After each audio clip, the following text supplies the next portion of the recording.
오늘은 바울의 생애를 좀 살펴보도록 하겠습니다. 바울이 신약 성경을 14권이나 쓸 정도로 아주 이 성경에서는 가장 많이 쓰고 훌륭한 그러한 사람입니다. 바울의 생애가 어떻게 해서 바뀌었는가? 이걸 살펴보면 우리들에게 큰 유익이 있으리라고 생각을 합니다. 예수님이 십자가에 달려 돌아가셨죠. 근데 예수님이 십자가에 달려 돌아가시는 것은 계획되셨을까요? 미리? 그러면 예수님은 누군가 팔아야 되겠죠? 그렇잖아요? 십자가에 달려 돌아가시게 하려면 누군가가 팔아서 이제 그렇게 되겠죠? 또는 뭐 다른 어떤 방법도 있었을지 모르지만, 근데 그 예수님을 누가 팔았죠? 가룟 유다. 왜 팔았을까요? 돈. 그렇죠. 돈 얼마 받았죠? 5만 원 받았나? 근데 그러한 돈에 눈이 멀었을까요? 유다가? 아니요. 네. 왜요, 그러면? 예. 예. 그러니까, 유다는 기가 막힌 아이디어를 하나 가지고 있었는데, 그게 뭐냐면, 예수는 너무나 겸손하기 때문에 왕을 하려고 하지 않아요. 근데 기적을 일으키고 여러 사람에게 또 신망을 받고 했던 이 예수를 왕을 시켜놓으면 꽤 많은 사람들이 좋아할 뿐만 아니라 자기도 한 자리 할 수 있다고 하는 것이. 너무나 예수는 겸손해서 그걸 거절하는 거예요. 그러니까 기가 막힌 아이디어를 하나 가지고 있는데 그것은 예수를 팔아보는 거예요. 그러면 예수가 공경에 처해서 탁 빠져나올 거예요. 이제 분명히.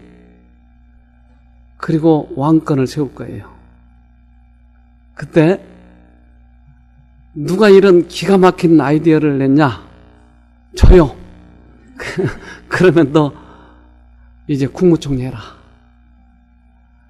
이러한 아이디어가 들어온 거예요. 누구에게인가. 그래서 예수님을 그가 팔아요. 요한복음 13장 2절에 마귀가 벌써 시몬의 아들 가룟 유다의 마음에 예수를 팔려는 생각을 넣었더니, 그 생각이 누구의 생각이었어요? 마귀의 생각이에요. 근데 우리는 우리들의 기가 막힌 아이디어, 우리들의 선한 것이 마치 우리들의 생각인 양, 우리들의 선인 양 착각하고 있는 거예요. 근데 대부분의 생각이 마귀에게 들어오고 있다고 하는 것을 모르고 살아가고 있는 거예요. 그래서 나의 가장 선한 생각이 마귀의 생각일 수도 있을까요? 네. 우리는 우리들의 선한 것이 마치 하나님의 것인 양 착각하고 있다니까요. 그래서 자기가 많이 속으면 속을수록 자기 생각을 믿어버려요. 우리들은 선하다고 한 그 생각이 마귀 것인 것인지를 마귀 것일 수도 있다라고 생각을 하면 우리들이 어떨까요? 나의 가장 선한 것이 마귀 것일 수도 있다라고 생각하면 내가 어떨까요? 겸손해지죠. 이 생각도 사단에게서 온 생각일지 몰라. 그러면 내가 틀릴지도 모르잖아요, 항상. 그러니까 겸손하고 누구에게 물어볼까요? 예수님에게 물어보는 거예요. 예수님 이게 맞아요? 예수님은 어떻게 생애를 했을까? 그래서 마귀는 이렇게 해서 우리들의 생각을 지배해서 결국은 자기의 종을 만들어버리고 말아요. 여기에 속았어요. 유다는 깊이 속았어요. 특별히 유다의 그러한 속성, 다른 사람보다 더 나은 척하고 돈에 대한 욕망, 명예에 대한 욕망, 여기에다 사단은 호소했어요. 거기에 빠져버리고 말았어요. 그래서 틀림없이 자기는 국무총리가 될 줄 알았는데 결국은 어떻게 됐어요? 예수님이 돌아가셨어요. 어땠을까요? 그의 아이디어가 틀렸을 때 죄책감에는 내가 예수를 죽였어. 그러면 사람들은 나한테 뭐라고 그럴까? 이 죄책감에 견딜 수가 없었어요. 그리고 그가 너무나 후회가 되는 것이. 그래서 그가 택한 길은 뭐였어요? 자살이었어요. 유다 구원을 받았죠. 왜? 자기 죄를 깨달았잖아요. 후회했잖아요. 자살을 그래도 후회했잖아요. 자살 때문에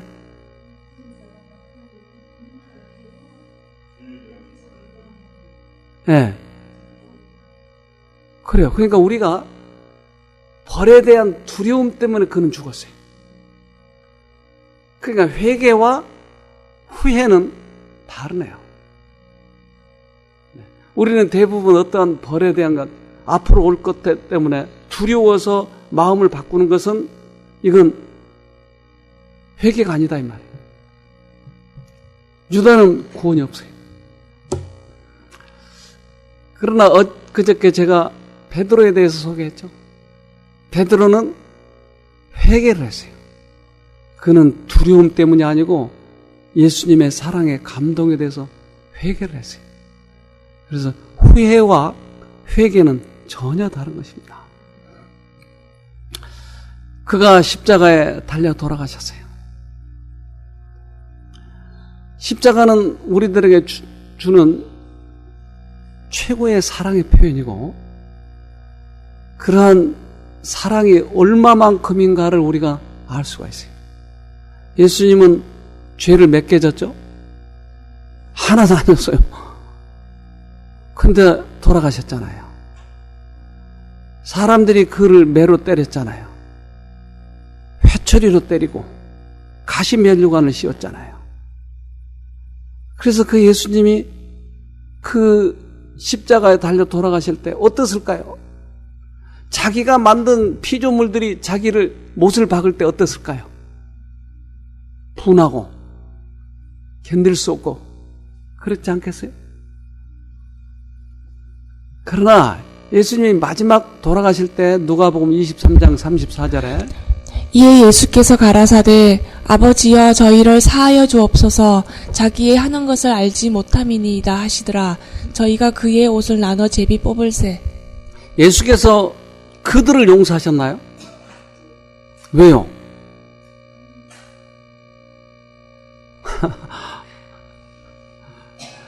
자기를 면류관 씌우고 회초리를 때리고 유다처럼 자기를 팔아버렸잖아요. 근데 그 사람들을 어떻게 한다고요? 용서한다고요. 왜요? 그래요. 여기 보면 저희를 사하여 주옵소서 하고 자기의 하는 것을 그들은 몰랐다 이 말이에요. 자기가 팔아버린 것을 왜 팔았는지 모른다 이 말이에요. 예수를 가시면류관을 씌우는 것을 사단이 시켜서 하는 것을 모르더라 이 말이에요. 사단은 악착같이 예수가 그 십자가를 포기해버릴 그러도록 하기 위해서 얼마나 괴롭혔는지 몰라요. 그런데 그 모든 사람들에게 누가 시켜서 했다고요? 사단이. 그러니까 그 사단이 시켜서 하는 것을 모른다 이 말이에요. 저들이. 그러니까 용서해 주옵소서. 우리가 용서한다는 말은 상대방이 하는 짓이 사단에 의해서 속아서 한다고 하는 것을 모르고 하기 때문에 죄와 죄인을 구분하는 것이, 이것을 용서라고 그래요. 죄인은 지금 사단이 시켜서 하고 있기 때문에 그 짓을 하고 있지만 사실은 그 이면에 사단은 그것을 계속 시키고 있다 이 말이에요. 그러면 나도 그렇게 될 수가 있을까요? 그러죠. 그러면 이것을 용서를 경험해 본 사람은 상대방이 잘못하고 있는 행동에 대해서 어떻게 생각할까요?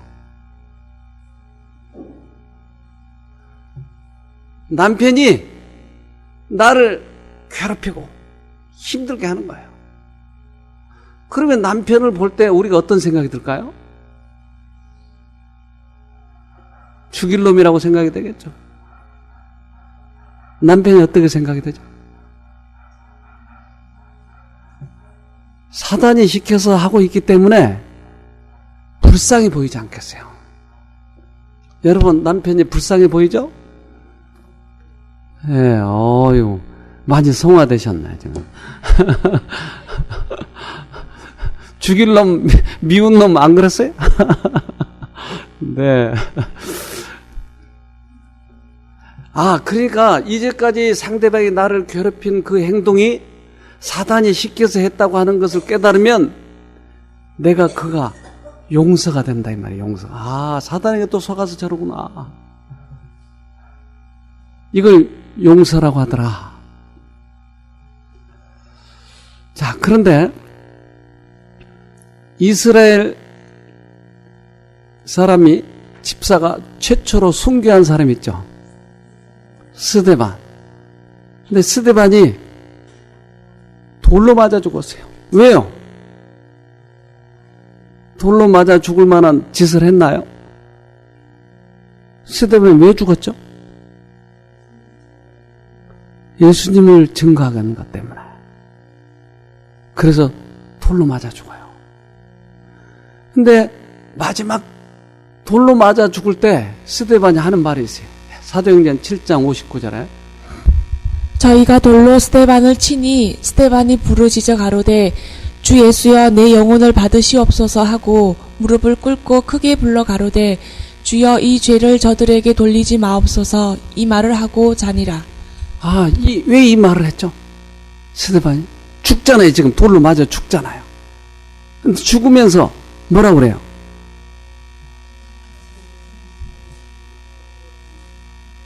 누가 한 말하고 비슷하네요?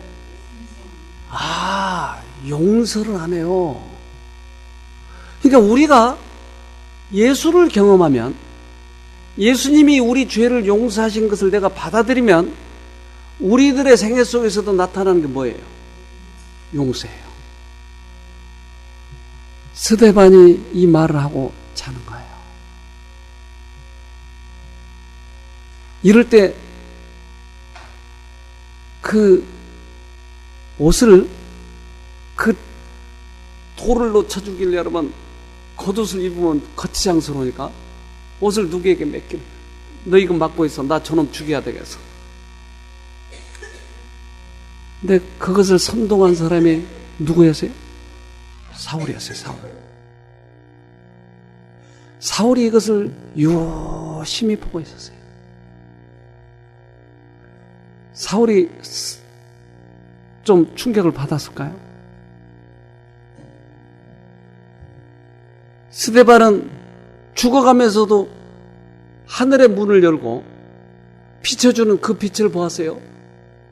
그래서 그는 하늘을 보고, 하늘이 열리고 그런 것을 보고 스데반의 얼굴이 환하게 빛나는 것이, 그것뿐만 아니고 그가 죽어가면서 자기를 돌로 친 그 사람을 용서하고 죽는 것이, 사울은 자기의 생애와 이 사람의 생애를 비교해 보기 시작했어요. 자기는 지금 예수를 믿는 사람들은 다 때려 죽였어요. 왜? 자기 자기는 교리에 충실해야 돼요. 그러니까 자기가 예수를 믿는 이단들보다는 훨씬 의롭다고 생각을 했어요. 그러나 이러한 장면을 본 사울은 충격을 받아요. 사도행전 8장 1절에 사울이 그의 죽임 당함을 마땅히 여기더라. 그날에 예루살렘에 있는 교회에 큰 핍박이 나서 사도 외에는 다 유대와 사마리아 모든 땅으로 흩어지니라. 경건한 사람들이 스데반을 장사하고 위하여 크게 울더라. 사울이 교회를 잔멸할새 각 집에 들어가 남녀를 끌어다가 옥에 넘기니라.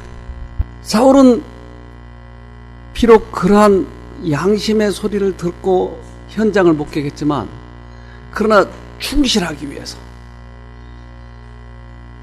그는 교리에 충실하면서 더 많은 사람들을 죽이게 됐어요. 그러나 그의 양심 속에서는 이것이 잊어버리지 않는 것이에요.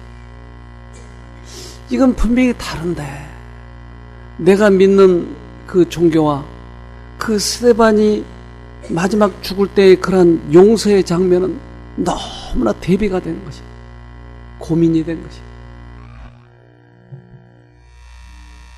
네. 사울은 원수들에 대한 스데반의 관용과 용서의 정신을 목격하였다. 그는 또한 그가 고문하고 고통을 준 많은 사람들이 보여준 꿋꿋함과 그 모든 고통을 기쁘게 감내하는 것을 목격하였다. 그는 어떤 이들이 그들의 신앙 때문에 기쁨으로 그들의 생명까지도 버리는 것을 보았다. 네. 사울에게 감동을 준 것은 예수님의 용서, 그것을 그들에게서 본 것이에요. 여기에 많은 사울은 고민을 하기 시작했어요. 마음속에 격렬한 투쟁이 일어났어요. 그때 그는 또 많은 사람들을 잡아주기 위해서 사울은 산에 들은 회원이었어요. 그래서 충실해야 돼요. 그는 다음 지도자로서의 그런 많은 사람들이 해서 입에 오르내리게 됐어요. 이제 아주 그는 충성되고 목숨을 다해야 하는 그에게 다음 지도자로서의 자격을 주기 위해서 이러한 훈련을 시키기도 했어요. 이제 사울은 또 그런 사람들을 잡아가두기 위해서 다메섹이라고 하는 곳을 지나가게 됐어요. 자, 사도행전 9장 3절에 사울이 행하여 다메섹에 가까이 가더니 호련히 하늘로서 빛이 저를 둘러 비추는지라. 땅에 엎드러져 들음에 소리 있어 가라사대 사울아 사울아 내가 어찌하여 나를 핍박하느냐 하시거늘 대답하되 주여 니시오니까 가라사대 나는 내가 핍박하는 예수라. 너무나 밝은 빛이 비치면서 사울을 부르는 거라요. 누가 부르는 거예요? 누구세요? 나는 네가 핍박하는 예수라. 이제까지 양심의 소리에 짓눌려 있던 그 음성이 다시 들리기 시작하는 거예요. 이제까지 어두웠던 자기의 눈꺼풀이 벗겨지기 시작하는 거예요. 이제까지는 교리에 충실하고 자기 욕망에 충실했던 그가 이제 새로운 빛이 비치기 시작하는 거예요. 양심의 눈이 뜨여지기 시작하고 자기가 과거에 너무나 잘못 살았다고 하는 것이 이제 들춰지기 시작하고 우리들에게도 사실은 이러한 경험을 하는 사람들이 있어요. 여기 오셔서 처음으로 이런 강의를 들었다고 하는 사람도 있고 때로는 어떤 사람들은 내 양심이 너무 괴로워서 힘들다고 하는 사람도 있고 여기에 우리가 어떻게 반응하느냐 하는 것이 예수님의 양심의 소리가 들리고 음성이 들리면 내가 여기에 어떻게 반응하느냐에 따라서 우리의 나머지 생애가 결정이 되는 것이. 근데 또 그 음성을 묵살해버리면 과거의 생애의 연속이에요. 전혀 변화되지 않아요. 그러나 이 사랑의 음성에 내가 반응만 하면 나의 생애가 전혀 다른 생애가 된다고 하는 거예요. 내 몸이 조금 좋아졌기 때문에 또 과거처럼 살자고 그러면 전혀 달라질 것이 없어요. 근데 이것이 잘못됐다라고 내가 깨달아지면 여러분 단호하게 나의 생애를 주님께 드려야 돼요. 그러면 달라집니다. 자, 또 보겠습니다. 사울은 그의 앞에 서신 영광스러운 분에게서 십자가에 못 박히셨던 그분을 보았다. 그 상처받은 유대인의 영혼 위에 구주의 얼굴 모습이 영원히 인각되었다. 그분의 말씀은 놀라운 힘으로 그의 마음을 찔렀다. 그의 어두운 마음 구석에 큰 빛이 비쳐들어와 과거 생애의 무지와 과오, 그리고 현재 성령의 교화하심의 필요를 깨닫게 하였다. 이제 이 사울은 예수님의 십자가를 보게 됐어요. 왜 예수님이 십자가에 달려 돌아가셨는가? 과거에 자기가 구약에서 보았던 수많은 성경절들이 예수님에 의해서 메시아라고 하는 과거에 배웠던 그 메시아와 예수님이 일치하게 된 것이, 예수님의 십자가의 의미를 그는 이제 다시 한번 깨닫기 시작한 것이, 그의 마음에 과거에 잘못 살았던 자기 명예욕 때문에 눈이 어두워졌던 그에게 새로운 모습이 보여지기 시작한 거예요. 얼마나 많은 사람들이 여기 교인들도 오시고 그렇지 않는 분도 오시는데, 자기의 과거에 잘못되었던 이러한 것들이 깨달아질 때 우리들은 때때로 이것에 대해서 어떻게 해야 될지를 결정해야 할 필요가 있다고 하는 것이, 잘못 살았다면 돌이키는 것이. 사울이 여기서 중요한 결정을 했어야 돼요. 그의 양심에 들려온 이 음성에 사울은 반응하기 시작합니다. 로마서 7장 9절에 전에 법을 깨닫지 못할 때에는 내가 살았더니 계명이 이름에 죄는 살아나고 나는 죽었도다. 네, 이 로마서는 누가 썼죠? 바울이 썼어요. 전에 예수님을 깨닫지 못했어요. 하나님의 법, 이것의 진정한 의미를 깨닫지 못했어요. 그때는 내가 잘났더니 이제 새로운 의미에서 예수님을 통해서 보는 이 계명은, 계명이 나에게 양심의 소리를 주시고 계명이 살아나기 시작하니까 내가 형편없는 사람이라고 하는 것을 깨닫게 되는 거예요. 나는 죽었도다. 그러니까 똑같은 계명이지만 자기의 욕망에 의해서 계명을 보는 거와 예수님의 십자가를 통해서 보는 계명은 전혀 다르더라 이 말이에요. 그가 깨닫기 시작하는 거예요. 항상 보았던 하나님의 말씀이 전혀 다른 측면에서 보여지기 시작하는 거예요. 하나님의 사랑이 자기 마음을 이제 일깨워주고 새롭게 보기 시작하는 것이에요. 사울은 바울로 바뀌게 됐어요.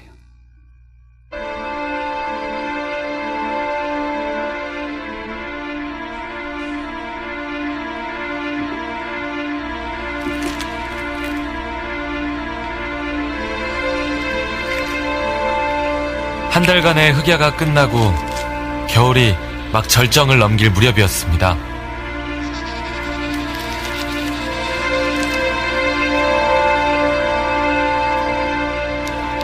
드디어 기적처럼 새끼들이 손짓을 하기 시작합니다.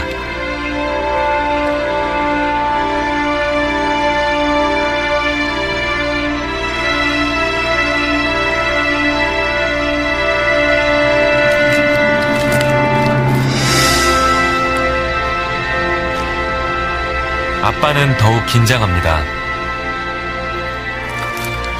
이 시기가 가장 위험합니다.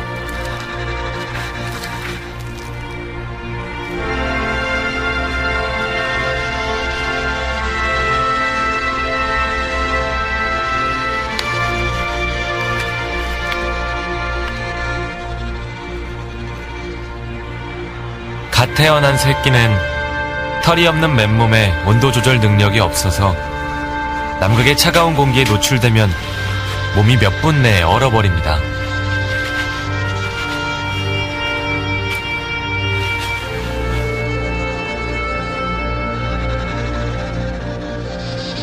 털이 자랄 때까지는 뱃속에 쏙 담아두고 절대 내놓지 않습니다.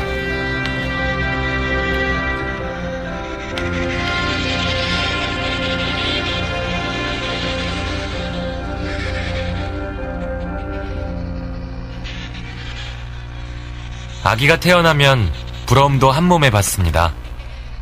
오매불망 새끼를 기다리는 아빠들에게는 옆집의 출산 소식보다 부러운 게 없습니다.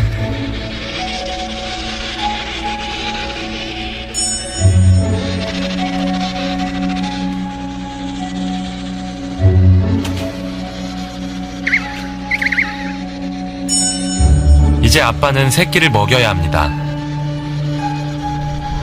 이 얼음벌판 어디에서 먹이를 구할까요?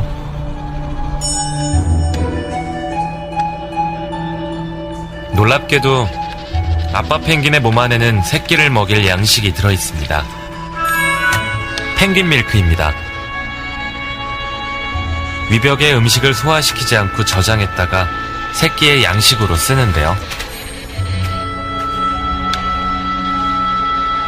갓난 아기들은 음식을 잘 받아먹지 못해서 아빠의 애를 태웁니다. 열악한 환경에서 영양 공급은 생명과 직결되는데 살고자 하는 본능은 금세 새끼를 아빠의 입으로 인도하고 아빠의 끝없는 희생도 계속됩니다.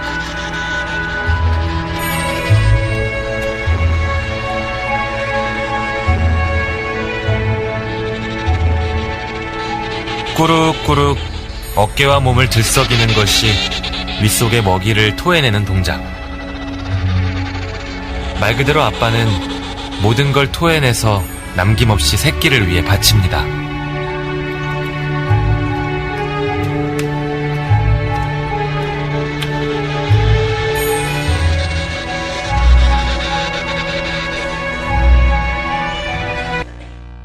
네.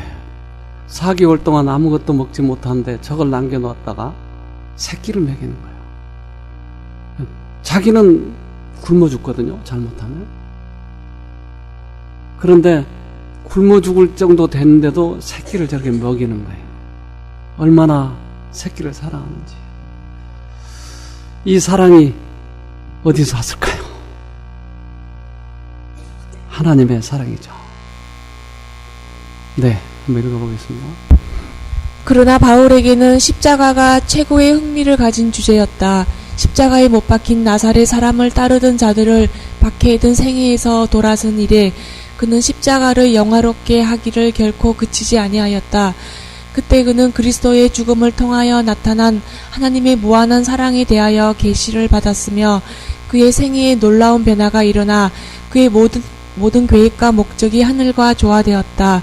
그 순간부터 그는 그리스도 안에서 새 사람이 되었다. 네. 이제까지는 예수를 핍박하던 그가 이제 예수님을 만난 그 다음부터 그는 십자가의 사랑 이것을 전하는 사람으로 바뀌게 됐어요. 완전한 생애의 변화입니다. 그래서 이 바울만큼 많이 확실하게 변한 사람도 드물어요. 그렇기 때문에 하나님께서는 그를 도구로 사용하시기 시작했어요. 그래서 사도시대 때 가장 많이 전도를 한 사람이 바울이에요. 그는 몇 번 죽었을 뻔 했지만 다시 살아나면서 그가 복음을 전했어요. 그래서 지금도 바울을 부를 때는 뭐라고 불러요? 사도 바울. 또 여기 청량리에 가면 무슨 병원 하나 있는데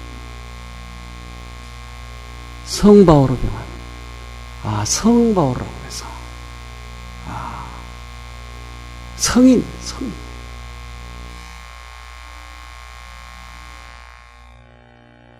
바울은 그 뒤로 십자가, 예수 외에는 다른 것을 알지 않기로 결심을 했어요. 갈라디아서 6장 14절에. 그러나 내게는 우리 주 예수 그리스도의 십자가 외에 결코 자랑할 것이 없으니 그리스도로 말미암아 세상이 나를 대하여 십자가에 못 박히고 내가 또한 세상을 대하여 그러하니라. 네. 십자가는 능력의 근원이니까. 십자가는 우리들의 생애를 변화시키는 동력이니까. 십자가가 최고의 지식이니까. 의학책을 아무리 많이 봐도 고칠 수 없는 그러한 병이 십자가를 통해서 고쳐지니까 최고의 과학이에요. 그래서 십자가를 높이고 예수를 높이는 그러한 사람이 바로 가장 사람들을 교화시키는데 가장 능력 있는 것입니다. 십자가를 들어야 돼요. 책을 많이 봐가지고 이렇게 사람들에게 그렇게 전해주려고 하면 실패해요. 바울은 웅변에는 웅변으로, 철학에는 철학으로, 그가 얼마나 지식이 좋았는지 몰라요. 그렇게 전했을 때 사람에게 변화가 일어나지 않았어요. 그가 고린도 교회에 와서 크게 깨달은 것은 십자가를 높이 들어야 된다고 하는 것을 깨달았어요. 제가 어느 날 어느 우리 집사님이 과거에 있었던 교회 목사님하고 이렇게 대화를 하게 됐어요. 근데 이분이 꽤 이렇게 많이 아시는 분이기 때문에 저에게 상당히 좀 실력으로 대하려고 막 저에게 얘기를 해요. 근데 이제 그 교회 오신 분 집사님들하고 저하고 이렇게 그 목사님하고 이렇게 앉아 있는데 한참 얘기하다가 그 목사님이 그런데 왜 우리들에게 성화가 필요하죠? 이렇게 물어보는 거야. 아니 믿으면 구원인데 왜 성화가 필요하냐는 거야. 그렇잖아요? 우리는 믿습니다 하면 구원받는다고 그러잖아요. 믿습니다. 그런데 한참 동안 얘기하다가 이분이 이것이 갑자기 생각이 나서 그런지 저한테 물어보는 거예요. 그래서 얼마나 기도하면서 제가 그 얘기를 들었던지 그것은 이러이러한 의미에서 우리에게 성화가 필요하죠. 우리는 비록 구원을 경험했지만 하늘에 가서 또 다시 살아야 되기 때문에 이 땅에 사는 동안에 우리들이 하늘의 품성을 많이 닮아야죠. 그래서 처음 구원에서 다음 구원으로 우리는 가야 됩니다. 그랬더니 이분이 놀라요. 근데 이제 많은 집사님들이 쳐다보고 있으니까 우리 좀 다른 데 가서 얘기하면 안 되겠냐고. 그래서 그분 신자 중에 그 명동 칼국수 하는 집에 그 집으로 갔어요. 그래서 둘이 음식을 시켜놓고 이렇게 이 얘기를 나누는데 또 칼국수집 주인이 또 옆에 와서 나도 좀 들읍시다 그러니까 더 좀 조용한 데로 갑시다. 우리 저기 김 자매님 거기 옛날 다녔던 교회입니다. 그 교회. 그 교회 부목사님. 그분하고 성경 공부하고 있었을 때 아시죠? 그 부목사님. 그래서 그 목사님하고 다시 우리 집으로 왔어요. 그래서 우리 집 와가지고 성경을 공부하는데 이분이 많이 울었어요. 그때 내가 너무나 잘못 살았다. 그러더니 집에다 전화하더라고요. 여보 빨리 와야 돼. 이거 들어야 돼. 그래서 그 사모님을 우리 집에 셋이서 그 목사님, 사모님, 우리 집사람, 저 그렇게 성경 공부를 하는데 전 집사님도 전 그때 있었네. 저보고 그런 거예요. 어떻게 그렇게 성경을 제대로 배웠습니까? 그래서 저는 성경에서 예수님 이외의 것은 절대 내가 받아들이지 않았습니다. 성경에서 말씀하시는 그 예수님만 제가 그것만 생각합니다. 다른 수없이 많은 이 예수 얘기들이 성경에 없는 얘기들이 많아요. 근데 사람들이 착각하고 있어요. 누가 예수에 대해서 얘기하면 그것이 성경에 있는 것처럼 착각하는 거예요. 근데 얼마나 많이 예수의 얘기가 성경에 없는지 몰라요. 그랬더니 이분이 나에게 설교를 좀 작성해 주십시오 그러더라고요. 설교 강목을. 그래서 그때서부터 설교 강목을 하나씩 작성을 해줘서 당신 교회 가서 설교하니까 너무나 사람들이 좋아하는 거예요. 그래서 그분이 부목사였는데 나중에 저쪽 어디다 교회를 하나 지었어요 이제. 그래서 그 교회 가서 이제 설교를 하는데 저보고 한번 와달라는 거예요. 그래서 제가 다음에 가죠. 그리고는 설교 강목을 계속 작성을 해서 나중에 제가 책을 하나 선물했는데 이걸 보고 얼마나 좋아하는지. 십자가 외에 다른 것을 전하면 의미가 없어요. 예수 외에 아무리 설교를 잘해도 의미가 없어요. 그래서 그분에게 제가 이런, 그래서 한 몇 개월 동안 그렇게 내가 설교 강목을 작성을 해줬어요. 그래서 그분이 거기에 많이 부응을 했어요. 설교가 달라진 거예요. 아직 어리버리한 데다 부리가 약해서 대항을 하지 못하는 새끼는 만만한 표적입니다. 꼼짝없이 당할 것 같은 위기. 하지만 새끼가 위험에 처하자 놀라운 광경이 벌어집니다.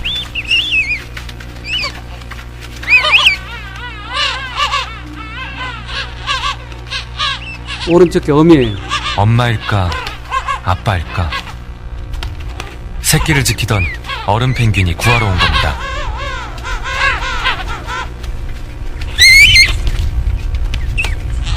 잡히면 죽는 거예요.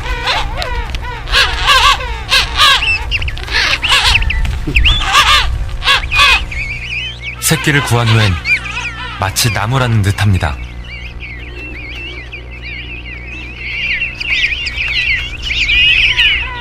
털을 물고 입맛만 다시는 자이언트 페트롤. 물러설 수는 없습니다. 끝없는 설국에 이보다 더 훌륭한 먹을거리는 없습니다. 필사적으로 굶주린 배를 채우려고 합니다.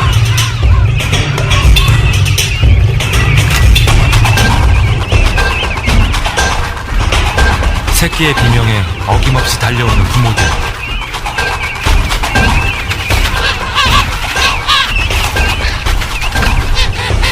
하지만 자이언트 페트롤도 독이 오를 대로 올랐습니다. 그에게도 먹여야 할 새끼들이 기다리기 때문입니다.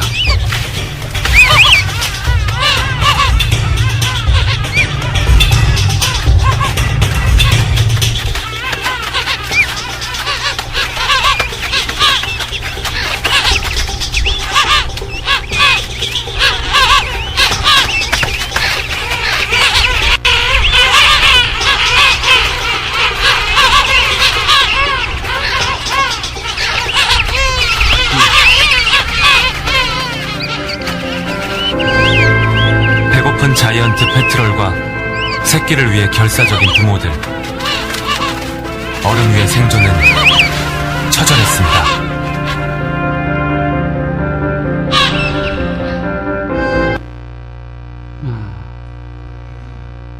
네, 새끼를 끌어가려고 하고 악착같이, 네, 참 이런 장면들을 보면 이 어미가 새끼를 얼마나 사랑하는지를 보죠. 하나님이 우리를 얼마나 사랑하신지 그것을 십자가에서 보여주시는 거예요. 근데 이 십자가의 사랑보다 더한 것이 뭐가 있겠느냐고요. 그래서 우리는 예수님을 만나야 돼요. 특별히 예수님의 가장 최고의 사랑을 표현한 십자가를 만나야 돼요. 이 십자가의 사랑은 얼마나 큰지 몰라요. 그래서 이 바울이 고린도전서를 썼어요.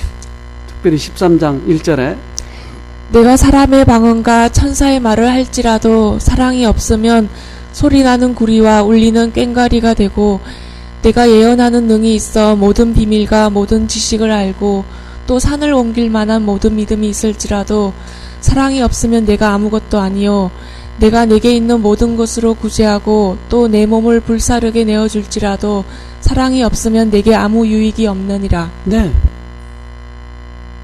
이 사랑장, 고린도전서 13장에 있는 이 사랑장은 얼마나 사랑의 깊이가 깊은지 몰라요. 아까 그 펭귄이 자기 새끼를 사랑하는 그 사랑, 자기 알을 사랑하는 그 사랑, 이 사랑이 펭귄을 누가 만들었냐고요. 그 어미를 누가 만들었냐고요. 그러면 하나님에게는 그 사랑이 없겠어요? 조건 없는 사랑. 그것이 하나님의 사랑인데 우리는 펭귄 어미보다 하나님은 덜 사랑한다고 착각을 하고 있는 거예요. 잘못하면 언제나 때릴 것처럼 생각하는 거예요. 하나님을. 헌금 한번 안 내면 교통사고 나게 할 것처럼 하나님을 생각하는 거지. 그러나 하나님은 그런 분이 아니에요. 자기 목숨을 주셔버렸잖아요. 그래서 그러한 하나님의 사랑은 사랑은 오래 참고 사랑은 온유하며 투기하는 자가 되지 아니하며 사랑은 자랑하지 아니하며 교만하지 아니하며. 근데 그 십자가의 사랑에 비춰보세요. 그러면 사랑하는 사람이 자기 자식 앞에 자랑하겠어요? 폼재겠어요? 아니요. 사랑은 오래 참아지는 것이. 사랑은 온유해지는 것이. 그러니까 이 사랑은 다른 말로 하면 하나님의. 그러니까 하나님은 오래 참고, 하나님은 온유하고, 투기하지 않고, 하나님은 자랑하지 않고, 하나님은 교만하지 않고. 그러니까 그 하나님의 사랑을 내가 받으면 나도 교만해지지 않고, 자랑하지 않고, 나 잘났다고 폼재지 않고, 그 사랑이 우리 마음에 들어올 때. 네.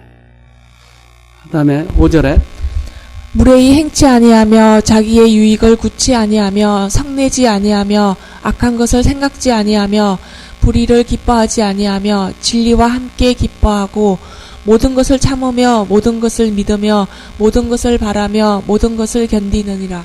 자기 자식에 대해서는 모든 것을 믿고 참고 바라고 견디는 것이. 그러한 사랑이 우리 마음에 오면 다른 사람에게도 참아주고 믿어주고. 이 바울은 이 예수님의 사랑을 경험하고 자기가 경험한 이 사랑을 성경에 썼던 것입니다. 이것을 경험한 바울이에요. 우리들이 이제까지 하나님을 잘못 알고 있어요. 그래서 십자가를 비춰볼 때 그 큰 사랑이 얼마나 큰지 경험해 볼 거예요. 고린도전서 13장 13절에 그런즉 믿음, 소망, 사랑 이 세 가지는 항상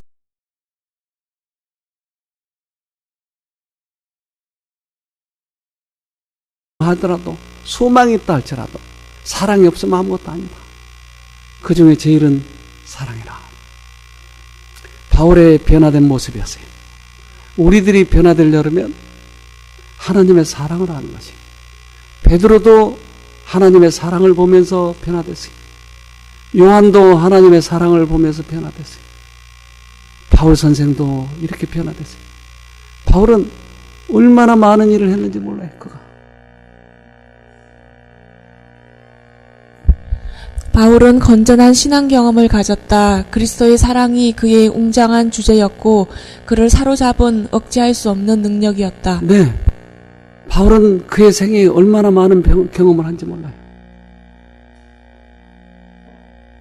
아그리빠 왕의 또는 벨릭스 앞에 그가 복음을 증거하였고 가는 곳마다 하나님의 사랑에 대해서 증거했어요.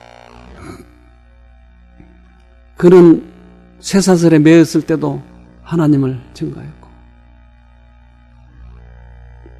죽을 뻔했어요. 그래서 그를 죽이려고 할 때 몰래 그를 성에서 내려서 피난시켰어요. 40에 하나 감한 매를 맞았어요. 40에 하나 감한 매는 40대를 때리고 그 다음에는 39대를 때리고 38대를 때리고 이렇게 해서 때리는 건 40에 하나 감한 매예요. 그러니 이 수학 잘한 사람 계산해 보세요. 몇 대 맞았겠어요? 40에 하나 감한 매면 그러니까 죽여버린 거예요, 말하자면. 죽였다가 살아난 거야. 그렇게 매를 맞으면서도 그 사랑이 그의 마음을 견딜 수 없게 만드니까 저렇게 전하는 것이. 하나님의 사랑만이 그렇게 되는 것이. 얼마나 많은 사람들에게 복음이 전해졌는지. 그는 결국 칼에 죽었어요.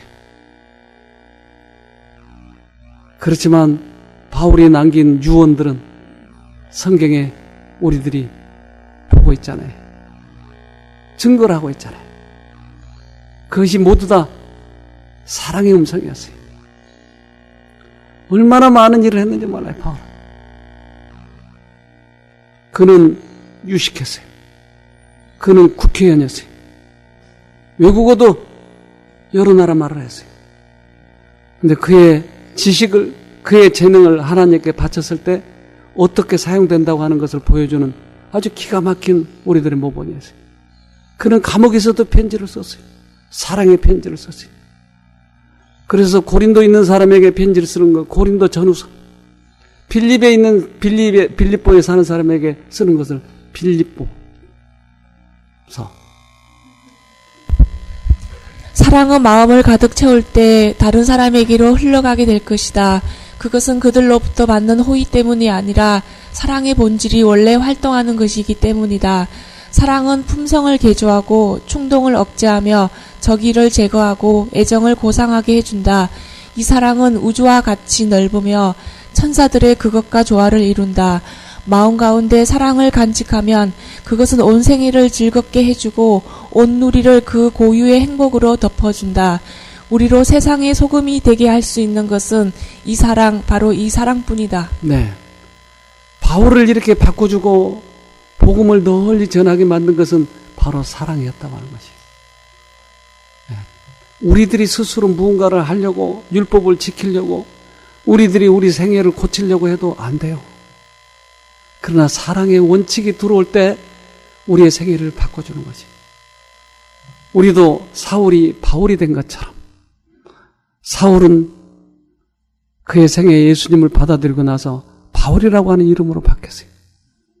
이 바울을 보면서 우리들이 어떻게 살아야 될 것인지에 대해서 여러분 교훈을 받지 않습니까? 오늘 그 사랑을 우리 마음에 간직하도록 합시다. 자, 기도하고 마치겠습니다. 하늘에 계신 아버지, 우리들의 생애도 바울처럼 되고 싶습니다. 그동안 우리들의 고집대로, 우리들의 선대로 그렇게 살아와버리고 말았지만 우리를 주님께서 붙잡아 주셔서 그 사랑을 알게 해주시고 겸손하도록 해주셔서 우리의 생애도 변화될 수 있도록 도와주시옵소서. 특별히 고통당하고 질병 때문에 힘들어하는 우리 형제 자매들, 이번 기회에 생명이신 하나님의 사랑을 꼭 경험하도록 해주셔서 그들의 질병이 근원적으로 완치되게 하시고 새로운 삶으로 바꿔주셔서 이제부터는 이 세상에서 가장 아름다운 삶, 가치 있는 삶이 되도록 도와주시옵소서. 오늘 특별히 그 하나님의 사랑을 경험하는 귀한 날이 되도록 은혜 베풀어 주시옵기를 예수님 이름으로 기도합니다. 아멘.